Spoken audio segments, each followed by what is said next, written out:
I grew up on a beef farm in Missouri, and like everybody else that raises livestock, we had to raise a lot of our own feed to stay in business economically. And we raised corn and soybeans and hay, and you grind this material up into a flour, you make pellets, you add vitamins and minerals and trace minerals to this pellet, and you feed those calves for about 6 to 9 months before you ship them off to market, maybe to be butchered, maybe to other feeders.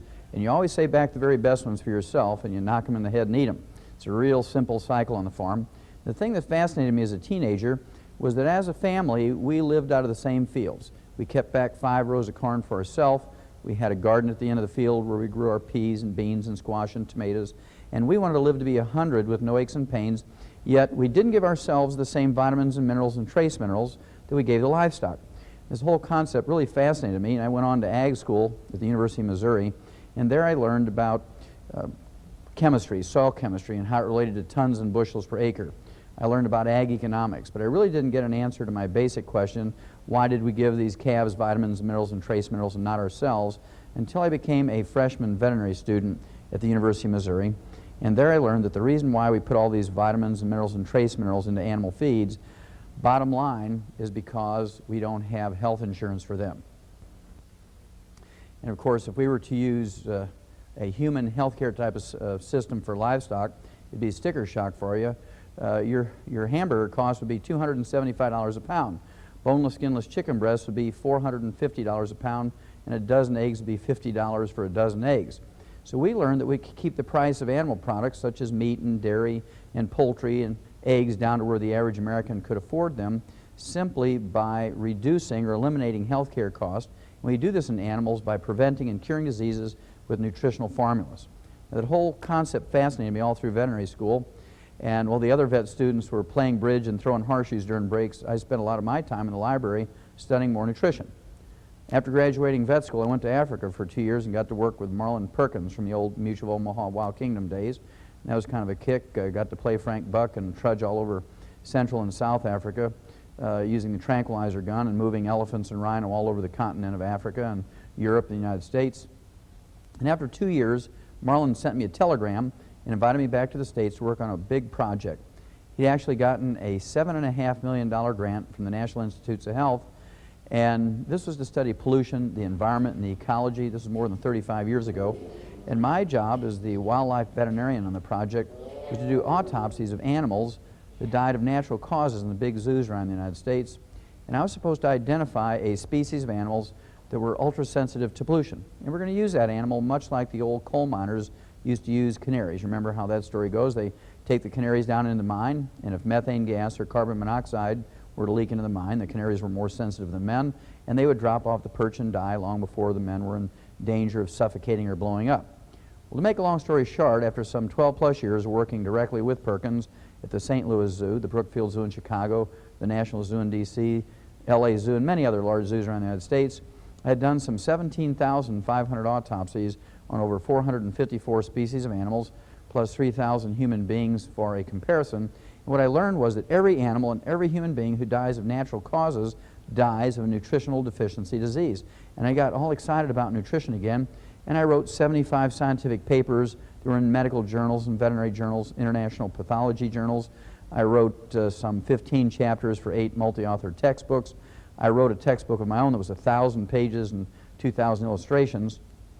And through the news releases of the larger universities I worked with, I was on 20/20 with Hugh Downs and Geraldo before he got his nose broke for the first time. And through the news releases, again, through the universities, I was in some 1,700 newspapers around the world through the UPI and AP Newswire service. And with all this public exposure and with all the scientific exposure, I couldn't get people who are in a position of authority, either in medical research or in government, to get too excited about preventing and curing diseases in human beings with nutrition like we did in animals. So I got frustrated enough, I went back to school up in Portland, Oregon, became a physician, and I practiced there for 12 years as a general family practitioner, and I used everything that I had learned in veterinary nutrition in my human patients. And of course, this was no surprise to me that the concept works just as well in people as it does in animals. There are 90 essential nutrients, 60 minerals, 16 vitamins, 12 essential amino acids, and 3 essential fatty acids. And they're called essential nutrients for 2 reasons. Number one, our bodies cannot manufacture them. We must consume these essential nutrients every day, either as food or as a supplement. Number two, if any one of these 90 essential nutrients is missing for a couple of weeks, couple of months, couple of years, you get on the average 10 deficiency diseases. 10 deficiency diseases times 90 essential nutrients, that's 900 diseases that are preventable with proper supplementation. And the nice thing about this concept is, if you have any of these 900 deficiency diseases and you supplement properly, you have every honest expectation of getting some significant benefit. Many people will get 100% better. Then, we haven't had to think about this over the years since human beings have been on Earth, simply because our food plants, our grains, vegetables, fruits, and nuts, have been able to manufacture the vitamins, amino acids, and fatty acids. And this whole concept was very interesting to researchers back in the 30s and 40s. They believed that you could get everything you needed from your 4 food groups because plants did manufacture vitamins, amino acids, and fatty acids. And that's where that whole malignant, dumb belief came from, that you could get everything you needed from your 4 food groups. And of course, that little sentence has killed more Americans than all the foreign enemies put together in the 220 years we've been a nation. Now you notice I didn't talk about minerals. Minerals are a different concept. Minerals cannot be manufactured by plants, as we've already said. And as a result, you have to consciously supplement with minerals. You can get some vitamins. You can get some vitamin A and beta-carotene and vitamin C and vitamin E from your grains, vegetables, fruits, and nuts, but you cannot get minerals. You cannot guarantee you're going to get minerals, so you must supplement with minerals for this reason. How important are minerals? Well, they're used as cofactors for vitamins. You cannot use vitamins without mineral cofactors. You cannot use enzymes. You cannot use hormones. You cannot use DNA, RNA, chromosomes. You cannot even use oxygen without mineral cofactors. That's how important they are. Secondly, minerals do not occur in a uniform blanket around the crust of the earth. Minerals occur in veins like chocolate ripple ice cream. And you know that chocolate ripple ice cream is 99% vanilla, it's just 1% chocolate. And here's our problem. Plants cannot manufacture minerals. Minerals do not occur in a uniform blanket around the crust of the earth. They make up 2/3 of the 90 essential nutrients. 60 minerals out of 90 nutrients, 2/3 of the 90 essential nutrients are minerals. That's how important they are. Now, one of the things that cause problems, in addition to plants not being able to manufacture minerals and minerals not occurring in a uniform blanket around the crust of the earth, is that we've used a simple fertilizer for the last 100 years in the United States called NPK, nitrogen, phosphorus, potassium. And the simple fertilizer gave the farmers the maximum yield in terms of tons and bushels per acre. Nobody gave a farmer any kind of tax break or cash incentive to make sure that you and I got all 60 essential minerals. That's our own responsibility. Farmers grew tons and bushels. Now, one of the things I want you to pick up, one of the things I want you to get is a copy of U.S. Senate Document 264. U.S. Senate Document 264 says that there's no longer any nutritional minerals left in our farm and range soils. And as a result, the grains, vegetables, fruits, and nuts that are grown there are minerally deficient. And as a result, the animals and people who eat these minerally deficient grains, vegetables, fruits, and nuts get mineral deficiency diseases. And the only way to prevent and cure them is with mineral supplementation. Now, to me, the scary thing about U.S. Senate Document 264 is that it was written and published in 1936. 1936. And at that time, we began to put vitamins and minerals and trace minerals into animal feeds to make up the difference.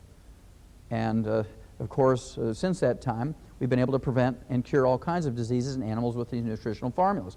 Unfortunately for human beings, we got wonder drugs in 1936. We got sulfa drugs in 36, we got penicillin in 38, and we got cortisone in 42, and it was very easy for the medical profession to con the American public into believing they would find a wonder drug to fix everything. If we just gave them enough money for research, and if we faithfully watched Dr. Marcus Welby, MD, that they would find a wonder drug to fix everything. Well, you don't believe that anymore. That's why you're here, because you don't believe this anymore.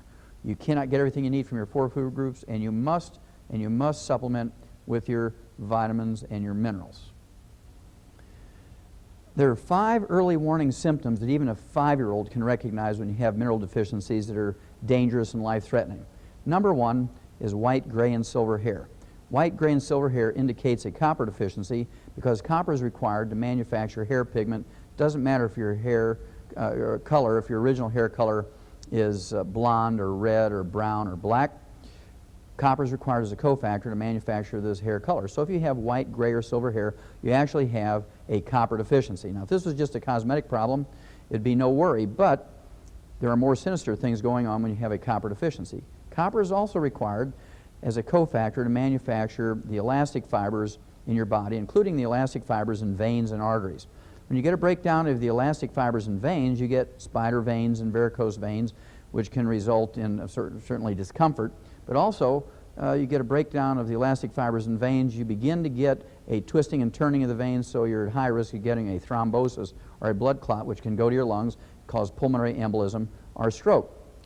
Then if you get a breakdown of the elastic fibers in your arteries, you get a balloon in that area of weakened wall, of the weakened arterial wall, and this is called an aneurysm. And if it's in a strategic location, like in your head or a coronary artery, and it ruptures, you will bleed to death in seconds, or you can get a stroke from that type of bleeding in the skull. This is due to a copper deficiency. Now, the nice thing about this is if you supplement with colloidal and chelated copper, the hair color will begin to come back, and it always comes back first at the nape of the neck, comes back over the top of the head, then the sides of the head. You're going to look like a pinto pony for a couple of months while this regrowth of hair color is going to take place. But when you see this hair color coming back on the outside, you know that the elastic fibers are healing on the inside in your veins and your arteries. Secondly, there's the liver spots or age spots in the back of your hands, your face, and your neck. And these liver spots, if you have 5 of them on the outside, you actually have millions of them in your brain, your eyes, your thyroid gland, your lungs, your heart, your liver, your kidneys, your bone marrow. And these are actually rancid fat. They're called trans fatty acids. They're called ceroid is a technical name, C-E-R-O-I-D, ceroid lipofusin. These are trans fatty acids. They're free radicals. They increase your risk of cancer and heart disease many, many hundreds of %.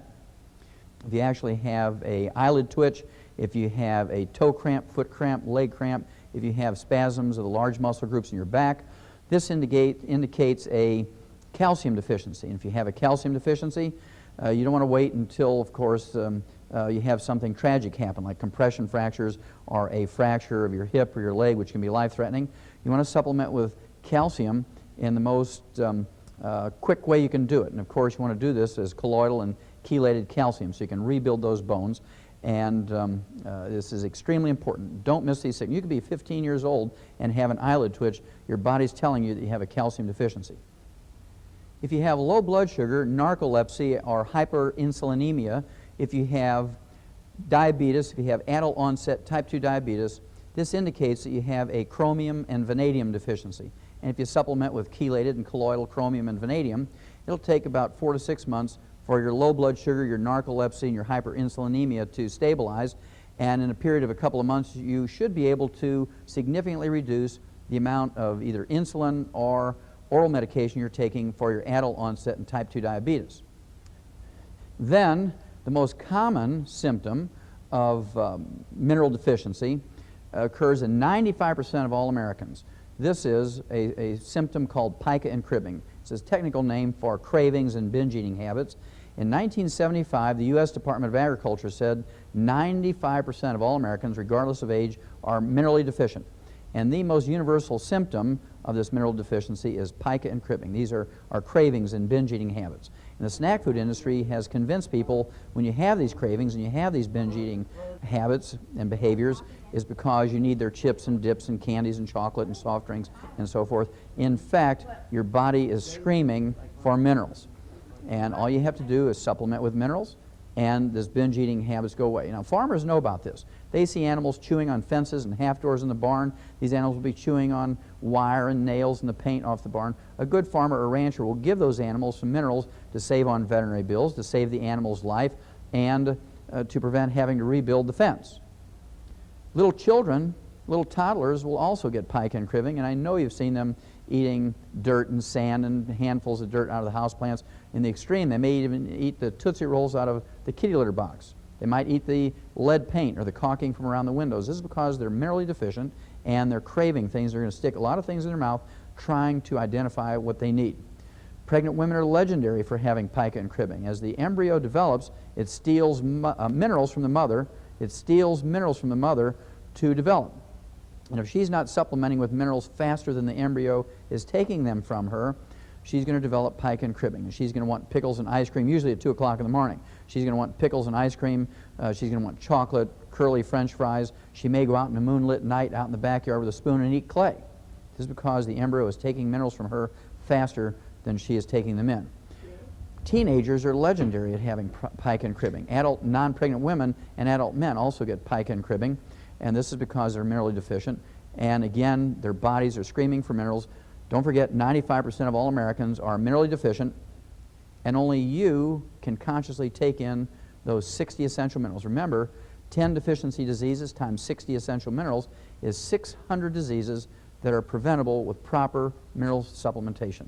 And the way to do it is by using the plant-derived colloidal minerals, which are up to 98% available to you, as opposed to inorganically bound minerals, which are ground-up rocks. These are only 3 to 5% available to an adult, and the best way for human beings and animals to take in, the way we're designed to do it, is in the plant-derived colloidal form.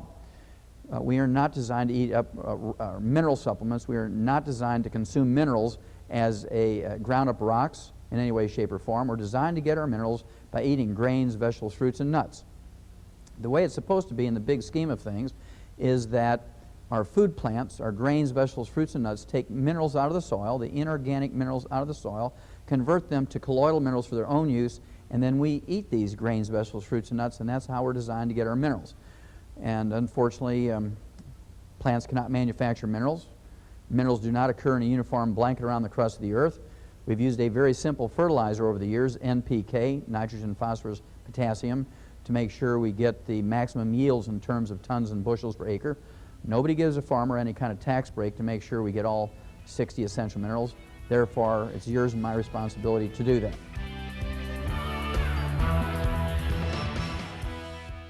Hey all you Dr. Wallach supporters and longevity fans out there. Most of you at some point will have come up against this NutriSmart bashing of Dr. Wallach. There are a few articles that are published specifically to tarnish Dr. Wallach and his message. And I have actually written this whole book. This was a few years ago. I wrote a full-length book in rebuttal to these vicious attacks on Dr. Wallach. I believe every objection that you are going to encounter in the field is addressed in this book. It's absolutely a great resource for you to have as a distributor. And if you do ever have anybody coming up to you saying, I heard what you said about Dr. Wallach and I was going to look into some of his vitamins, but I came up against this article on the internet, NutriSmart article is probably the one they read. So it's a great deal, guys. I put it up very cheap. It's just another tool in our toolbox. And the Amazon link is in the description of this video. Make sure to check out our food YouTube channel called Notus Foods. This is 100% Dr. Wallach approved. And the chef that is preparing the food here and teaching you how to follow Dr. Wallach's food guidelines and Dr. Glidden's food guidelines. He's an industry professional, over 22 years experience and a college diploma to back it up. And we do have experienced cooks and bakers as well, working on content for the YouTube channel Notus Foods and the Instagram channel Notus Foods. It's 100% gluten-free, oil-free, all the stuff about burning fats and all of the rules that you would need to know or follow. We're here to teach it to you here, as well as give you tons of ideas for recipes, individual dishes, and meals. Of course, in the near future, we do have a cookbook coming out. Stay tuned for it.